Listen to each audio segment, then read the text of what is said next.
Good evening. It is good to be with y'all tonight. We missing you last week. We apologize that we didn't get the opportunity to really properly shift things last week. We thought we were going to be able to go live. Our schedule ended up changing, and then we thought we were going to be able to do it on Monday, and that didn't work out either. So, anyway, we missed last week, so our apologies. We're looking forward to catching you up on it, though. Yeah, absolutely. We've had a good couple weeks and looking forward to catching you up to speed on where we've been, what we've been doing, who we've seen, what we've done, places we've been. So I think the last time we came live to you was from Lava Springs Campground. I think we had just gotten there just in time, set up beside the camper to try to avoid the wind, and went live there. And so after that, we had just been at church in Salt Lake City. yes, And from there we made our way north to Red Rock Campground and stayed there just outside of Yellowstone. so we had also picked up with my dad and Miss Kay and grabbed them for a week of fun. We were together with them when we came live, so we had planned that a long time ago. We're super excited. We joined up with them in week 3 of a 4-week trip that they did. They saw lots of neat things, and so we were excited to make that happen. And so the first part of our trip, we explored Yellowstone. We had never been to Yellowstone before. That was new for us, and that was quite an adventure because that is, if you're not aware, that is one of the biggest national parks out there. And I think one of the busiest too. Probably one of the busiest. I don't have proof of that. I guess we could Google, but yeah. Anyway, a lot of people. We probably encountered more people at that national park than.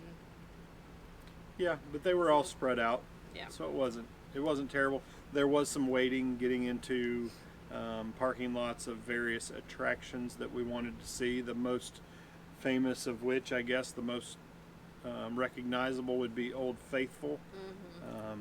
The geyser there that is kind of the main attraction, I guess, but so much more to see in that park than just that. And a lot of national parks have a drive of some sort and so in Yellowstone the drive is a figure 8, so they kind of refer to it as an upper loop and a lower loop, and so we ended up spending. We did instead of upper and lower loop, we did what they refer to as the grand loop, and we tried to hit it all in one day, and so it was a long day. Yeah, we didn't accomplish it. It was a long day. And we ended up actually going back the second day and kind of catching the last little section up top that we had missed. And so, anyway, we saw some really cool things. It was a neat experience. And so we spent a couple of days in Yellowstone and ended up after a few days in Yellowstone moving back south to down below Jackson, Wyoming. I learned this. Here comes Caroline. I learned this, that Jackson, Wyoming is the town. I always hear people refer to it as Jackson Hole. Jackson Hole is the way people reference that whole area of valley. I didn't learn that. I didn't know that. Because it's like a big hole sunk down in between all the mountains. Yep. So very interesting. But also the ski resort is referred to as Jackson Hole. That's where you hear it probably most commonly referred to. Yeah. And but the locals evidently take offense to that because it is Jackson, Wyoming. So there we go. We stayed south of Jackson because staying in Jackson is really expensive. Yes. So we stayed in a little town called Alpine. It was a perfect little spot. We ended up spending one day driving in the Tetons and seeing some of the Tetons. A lot, not as much to do in Grand Teton National Park as much as there is just to drive and see. Is that fair? Yeah. I think so. It's kind of, hey, look at the mountain, Grand Teton, right? Yeah. And it's a range of several mountain peaks, but it's look at the mountain. Okay, now drive over here and look at the mountain from a different angle. Now look at the mountain from a different angle. There is a lake that we got to see, and yes. so very cool place, but yeah, less to less to do.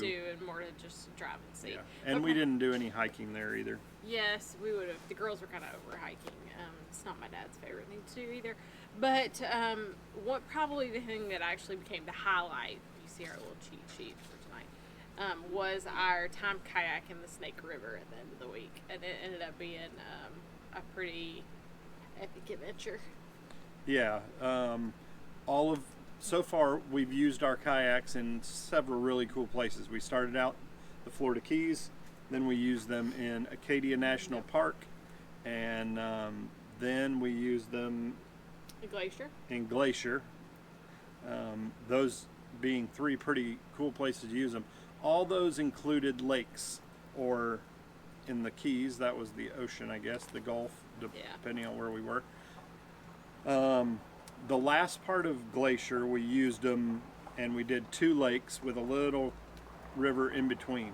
And the girls seemed to enjoy the little bit of moving water, and so as we made our way in this area, the Snake River is obviously a pretty notable river, and this has some sections that are known for whitewater rafting, but it also, in this area, there's some calmer places where there's what they call scenic floats for rafting. For inflatable kayaks, they were pretty good.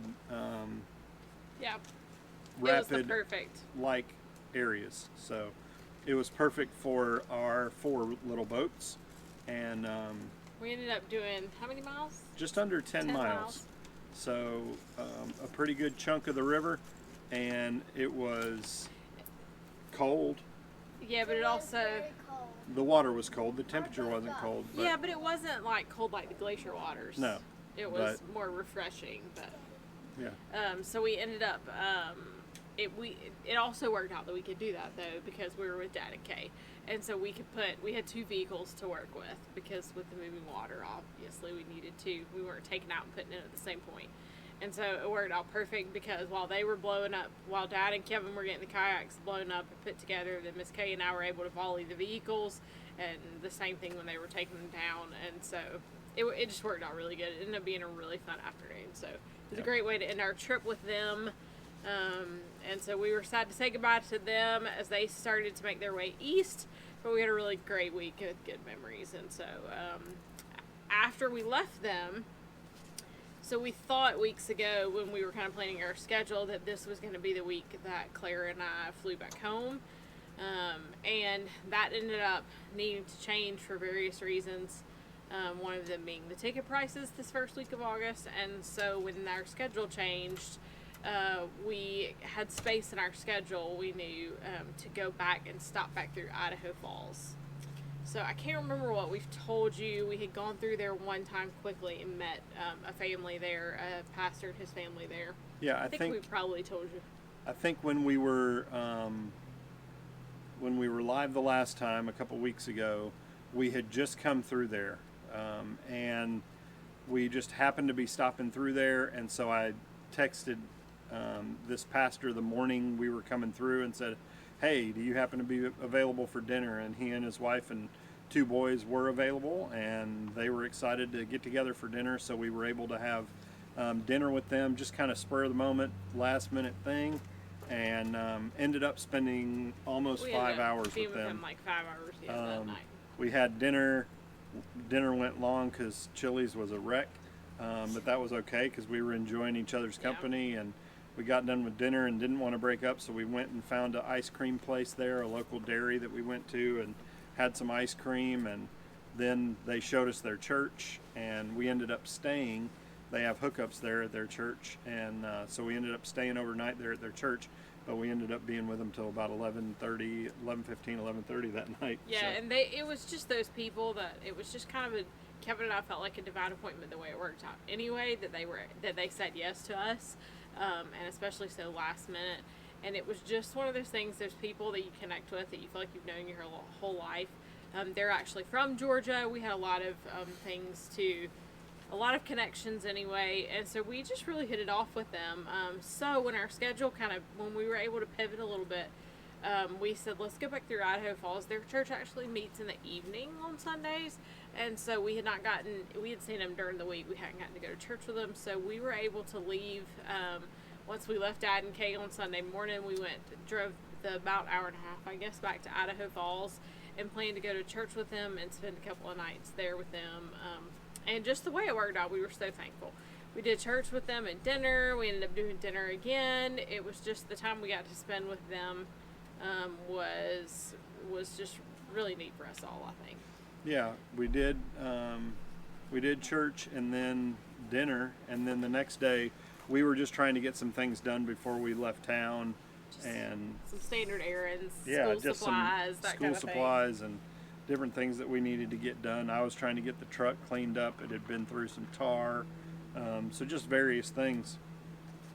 So it ended up pushing our day back further and further, and pretty soon it's 5 o'clock, and her dad had been working at the church and working on a little kids building that they have there, and so she talked to him and found out that we hadn't left town yet, and so she texted, "Hey, I hear you're still in town. What are you doing for dinner?"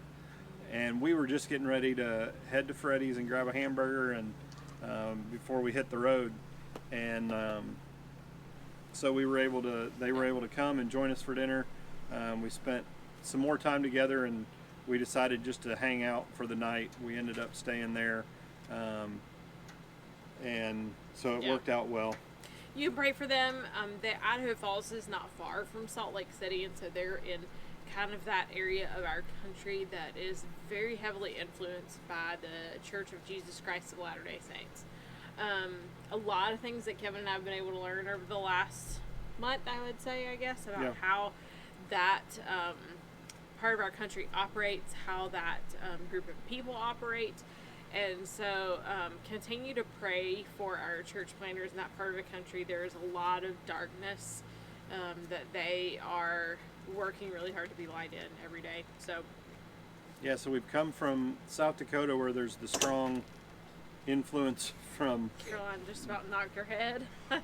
from the Native American and the Indian culture, and that's one sort of darkness and one sort of difficulty, and then you come to this region, and it's another flavor of lostness, if you will. Yep. And so it makes it difficult. So we left the Horsleys in Idaho Falls and started to make our way towards Seattle.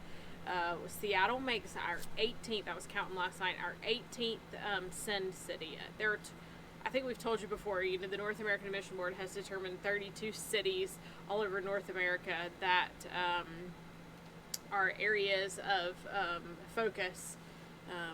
And so we have, of those 32, 27 of them are in the lower 48.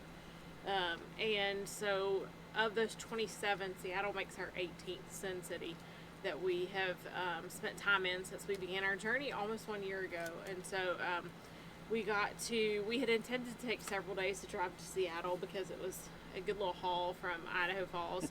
But we just got to driving. We rarely ever do this. But we just kind of got to driving. We knew it was hot, so wherever we set up, we were going to have to get the camper cooled off. We just kept driving. And so we went 7 hours in one day. Yeah, it was just over 500 miles, I think, that we drove that day, and then we were close enough that we were like, okay, we'll just make it a 2-day trip instead of 3, possibly 4, depending on how we decided to do it. And so, yeah, we made it here much quicker than we had anticipated. Yes. So we ended up getting here on Wednesday. Yeah. So we're set up here in a spot that we'll be in until the end of this next week. So it's been super nice for us. July was kind of fast-paced as far as moving. Lots of fun stuff. Lots of fun people we got to see as far as family, and spent some time with family. But we were looking forward to kind of setting up our spot and sitting still for a little while. So yeah. So we got here on Wednesday. We were able to attend church. I've been able to make some connections for this coming week, but we started off with church here in Seattle. So interestingly enough, we had some connections coming out here, and one of the connections that we had This morning we got to go to church with one of the guys who has planted a church out here. We're excited to hear his story later in the week, but we had some of our time together at First Baptist Atlanta overlapped, and so we knew them already from our time at First Baptist Atlanta. So Jonah Easley is his name. It's Awakening Church. We got to worship with them this morning. That was a lot of fun. We're going to be getting together with he and his family later in the week, and some more fellow Georgians. Yes, and we have dinner with a family tonight. So that's why we're pre-recorded tonight. You may have figured out already that this is a little bit pre-recorded. We're not far ahead of you, So we're gonna get this posted and hit the road to meet them for dinner at 6 our time, which would be 9 your time. Yes, so that's another thing that happened this week. We crossed over into Pacific time zone, so we're now in Pacific time, so we have to keep calculating and reminding ourselves. But all that to say, I'm referring to it's 9 because the majority of our people are East Coast time zone people. Yep, most of you will be on Eastern time. We've got some Central time zone people in there, but we pray for us this week as the girls and I start school this week. We've got several other, like we said, families that we're meeting with. We are getting lots of routine rolling, so we're looking forward to that. Let us know. Make sure that you comment and tell us when you watch the video, because tonight we'll when we get done with dinner, we'll come back in and watch and see. So make sure to say hello in the comments and to like and share the video so that more people can know about what we're doing. Thanks for joining us. Have a great week.